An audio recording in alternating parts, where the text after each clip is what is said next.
최근 SNS에서 한 식당 주인의 글이 화제가 됐는데요. 손님이 시킨 소주에 경유 냄새가 났다는 거죠. 어떻게 소주에서 경유 냄새가 날 수 있는 건지 누리꾼들도 의아한 반응.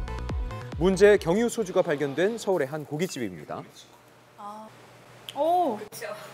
날아갔는데도 그 정도는. 기름 냄새. 그거 초유였거든요. 네, 저녁 시간인데 5번이 드셨는데 석유 냄새가 난다고 빨리 나와보시라. 네? 무슨 석유 냄새가 나? 그리고 나왔죠. 맡아보라고 해서 맡았더니 이렇게 되더라고요. 그 정도로 심했어요. 받자마자 이거 휘발유나 경유 냄새다라고 바로 생각이 드시는 거예요? 그럼.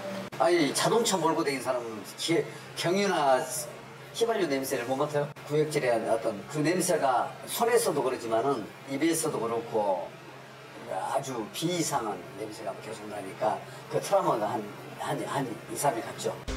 무려 소주 20병에서 경유 냄새가 나는 걸 확인했다고요. 이에 바로 주류업체한테 알렸고 직원이 가게로 찾아왔습니다. 원인 모를 경유 냄새, 본사 직원도 인정할 수밖에 없었는데요. 냄새가 나요? 네네. 분명히 여기가 소주치가 다요. 그렇게 소주 14병을 회수해간 본사. 이후 병의 겉면에는 경유 성분이 검출됐지만 아직 내용물은 조사 중이라고요.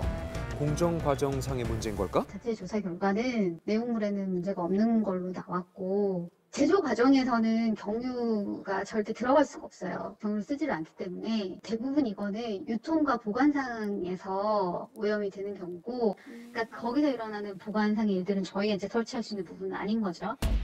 제조 과정이 아닌 유통 중 보관 과정에서의 원인을 지적했습니다. 이게 과연 가능한 걸까요? 유통 과정에서는 이제 그 도매장이나 그런 데서 이제 보관을 할 때 구석에다 싸놓잖아. 다른 것도 이제 같이 보관할 수도 있잖아요. 그런 게 이제 이치가 들어갈 수가 있어요. 유통 과정에서 경유와 함께 보관할 경우에 소주병 안으로 경유가 들어갔을 가능성이 있다는 겁니다. 그렇다면 어디로 들어갈까요? 맥주처럼 탄산을 막을 만큼 이렇게 꽉 막지는 않습니다. 미세한 통기가 된다는 얘기죠. 경유와 소주를 같이 보관을 했을 때 이제 경유는 휘발성이 있다 보니까 기체로 이제 변환되려는 성질이 있거든요. 그 상황에서 이제 소주병 자체도 이제 그 안에 조금 틈이 있을 거고 그 안으로 지금 경유가 섞여 있는 공기가 들어갈 수가 있겠죠. 뚜껑의 작은 틈으로 기화된 경유가 들어갈 수 있다는 전문가. 보면 이게 아직도 미끌미끌 거려요 지금. 그런데 이런 일은 처음이 아닙니다.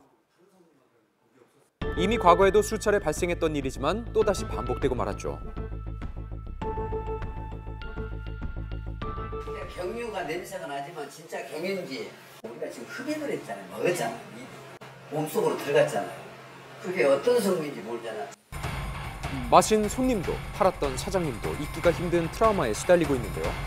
사장님은 직접 식약처에 석유 혼입 경로에 대한 조사를 의뢰한 상황입니다. 이제는 결과를 기다릴 수밖에 없는데요.